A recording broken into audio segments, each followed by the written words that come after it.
Pesulap tuh nggak pernah salah. Biasa dia Cewek nggak pernah salah, apalagi kalau sempet depres waktu dulu, terus ketika karirnya naik bagus malah jadi masuk anxiety, jadi ketakutan banget gitu, takut kalau semua yang udah dipunya hilang. Kalau dulu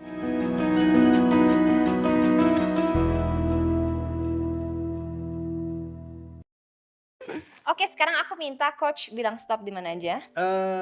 stop. Lama, coba ulang lagi. 1, 2, 3. Stop. Oke, ambil Oke. kartunya. Baik. Kasih lihat ke penonton boleh, akunya nggak lihat. Penonton. Ya, taruh di sini, tertutup kartunya. Baik. Oke. Oke. Waduh, ini Udah mesti ya. perhatiin nih kartu. Nah, sebenarnya tuh aku nggak jago main kartu sebenarnya. Oke. Ya, tapi ya kalau sebohongnya ya jago. Bercanda. Jadi gini, oke. Kalau tadi coach itu merilis ya, asik. Kalau aku sekarang secara hipnotis, tadi coach dan penonton tadi lihat kartunya apa ya? Terus ditaruh di tengah-tengah, ditutup. Oke. Aku even nggak ngapa-ngapain kartunya. Sekarang secara hipnotis ya, aku ambil kartunya tadi, aku balik, Iya. aku masukin lagi ke dalam. Oke. Jadi sekarang ada satu kartu yang terbuka, percaya nggak? Bentar. Harus percaya dong, aku percaya sama kamu loh dirilis. Ini kayak dibohonginnya kayak beda dan dibalikin. Oke, siap.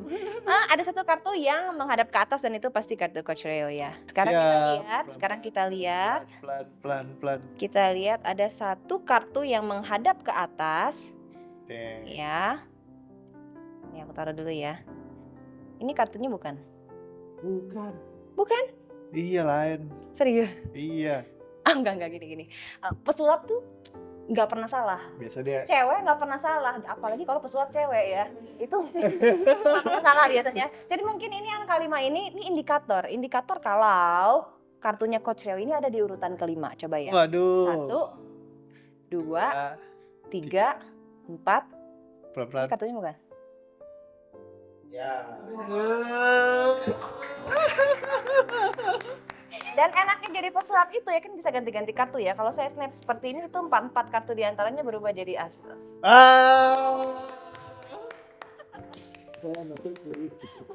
Sekarang gantian. Waduh. The other side of Coach Reo. Katanya itu Coach Reo itu suka sulap dulu. Coba kasih lihat kita satu trik simple sederhana aja. Mungkin apa ya, kayak boleh pilih satu yang mana saja, Oke, boleh. Kasih lihat kamera atau enggak? Boleh kasih lihat kamera biar kamera pada tahu. Terus Saya belum. Udah boleh lihat kan? oh iya, boleh lihat. Oke. Kalau sudah, yang lagi teman-teman ya perhatikan baik-baik. Terus kita masukin sini dan Jen boleh dikocok baik-baik. Kira-kira cuk. Ngocoknya ngocok audiens aja ya. Atau ngocok sini nih. Sesama pesulap gak boleh saling mengganggu gitu ya. Oke. Nah, jadi kan ini sudah diacak-acak. Saya juga udah nggak tahu ada banyak kartu yang bisa macam-macam yang ada di sini gitu ya. Jadi teman-teman, dari semua kartu 52 biji, saya tidak tahu yang mana yang menjadi kartunya Jen. Kalau tadi disuruh kayak bilang berhenti satu gitu kan.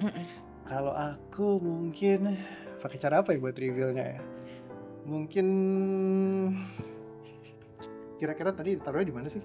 Di tengah, terus udah dikocok-kocok, udah banyak lah ya. Jadi untuk mempercepat, kasih tahu aku kartu apa yang aku harus cari. Kasih tahu. Iya. Kartu tadi. 3 keriting. 3 keriting. Bentar. Kalau aku benar balikin ya, boleh tepuk tangan. Kalau aku salah boleh diketahui sama-sama. 3 keriting. 1, 2, dan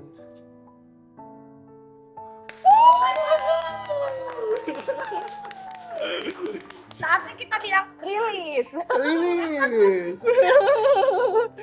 Oke. Dulu katanya kan coach kan suka sulap nih. Interest lah sama sulap gitu. Iya kan? Itu bener-bener maksudnya show secara profesional gitu atau sekedar hobi aja gitu? Kalau dulu sih hobi, lebih karena dulu masih lagi susah duit gitu ya, jadi kayak Oh jadi sekarang jadi seneng duit dong? seneng.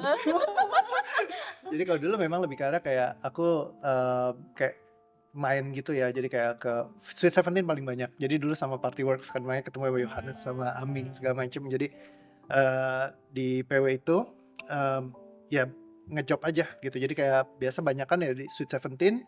Terus kadang-kadang juga buat kayak corporate kalau dibantu diajakin. Oh ya, lupa. Kalau pas lagi ada event tertentu gitu, kadang suka diundang. Terus banyak kan ya kayak main Street Magic aja di apa ini kayak ya kayak gitu sih. Kalau Illusion yang gede enggak, banyak kan lebih seneng main Strolling ya, ya street magic, strolling magic gitu ya ya. keliling gitu. Gitulah. Tukang sulap keliling saya dulu. Gak apa-apa. Pertanyaan selanjutnya, Iya. kenapa tiba-tiba banting setir nih menjadi coach dengan DOA? Atau emang udah sebelum itu udah? Sebenarnya sih belum ya. Jadi kayak karena pencarian jati diri juga ada masa-masanya kayak hidup tuh ngerasa kayak kok nggak bisa kayak teman-teman yang lain ya, belum bisa sukses, belum bisa berhasil, belum bisa bangun karir yang bagus gitu. Jadi kayak ada masanya tuh sedih banget hidup tuh kayak nggak bisa produktif, nggak bisa ngasilin banyak, jadi kayak down banget. Terus kalau ngeliat yang lain kok kayak lebih hebat-hebat. Mungkin aku kayak seneng ya main gitu, cuman aku nggak bisa sebagus-bagus orang yang lain main gitu. Jadi kayak mungkin kan ada yang dibilang bakat. Nah jadi Iya. mungkin bakat aku bukan di situ, lebih karena kayak hobi. Walaupun aku senang banget belajarin gitu ya, buat beberapa orang ya lumayan lah gitu. Cuman masih tetap aku pengen kayak ke stage yang lebih tinggi sebenarnya. Betul, Nah bisa, cuman bisa, kalau dari bisa. sisi di Magic atau semacamnya, dulu aku pernah jadi kayak boy band juga, jadi trainee Iya, gitu. semuanya dia. Iya pokoknya apa aja deh gitu dilakuin gitu kan. Pernah masuk Take Me Out juga gitu.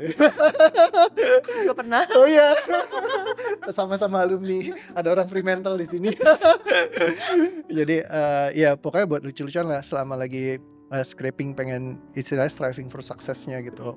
Dan mencoba semua yang bisa dicoba ya. Jadi Coach, ya. akhirnya jatuhnya justru karena banyak persoalan mentalnya, kayak sempet depres waktu dulu. Terus ketika karirnya naik bagus malah jadi masuk anxiety, jadi ketakutan banget gitu. Takut kalau semua yang udah dipunya hilang. Kalau dulu depresi itu lebih takut kalau aku ini gak berguna buat orang lain. Tapi begitu udah mulai berguna rasanya malah takut kehilangan. Nah jadi kayak aku nggak ngerti kenapa kok banyak pattern yang kayak gini. Jadi aku banyak nyari itu justru datang-datang sebenarnya buat beresin diri sendiri kan. Jadi sambil berobat jalan, sambil belajar. Tapi yang aku inginkan sebenarnya clarity. Jadi benar-benar kayak clear semua kosong. Aku pengennya benar-benar kayak balik kayak aku yang dulu. Karena dulu tuh kayak carefree, nggak pusing gitu. Tapi kok tiba-tiba bisa punya depresi, bisa punya anxiety gitu ya. Jadi itu spektrum-spektrum yang aku nggak suka. Yang aku pengen banget hidup aku tuh bebas dari itu semua. Cuman nggak pernah ada cara bebasnya. Jadi aku kayak akhirnya pelan-pelan sambil bantuin orang aku structuring. Jadi akhirnya ketemu sistem kayak gini. DOA ini. Hmm. Dan sebenarnya ini sangat menolong juga ya coach ya untuk mencapai ketenangan di dalam hidup ya nggak sih? Nggak tahu yang ngerasain gimana. Iya. Jadi Iya. awalnya bantu diri sendiri tapi akhirnya ini kan sistem ini kan benar-benar bisa membantu merilis emosi-emosi negatif orang lain sehingga mereka juga punya kehidupan yang lebih baik. Benar. Yes betul. Dulu sih tujuannya mungkin buat beresin sendiri sama orang lain juga. Tapi ya eventually ternyata ya dengan kayak gini sekarang juga banyak yang key in ke dalam sistem ini gitu. Jadi follow through-nya tuh enak. Mereka ngerasain lebih happy. Terus kayak mereka bisa combining sama apa yang udah ada sebelumnya gitu. Kayak bikin mereka lebih luas lagi ya pengayaan dari apa yang mereka udah pelajarin. Jadi ketika mereka nyambut kehidupan tuh lebih gampang karena udah punya ilmunya dari yang Betul. lama, ditambah dengan emosinya juga diberesin, jadi kayak happily bisa jalanin semuanya gitu. Betul, mantap. Butuh murid nggak coach? Oh siap. Kalau Jadi dia mau Coach kerja Aiko sama nanti kayak seru. sama Coach Aiko kan. Coach Aiko. Terus orang disulapin gitu.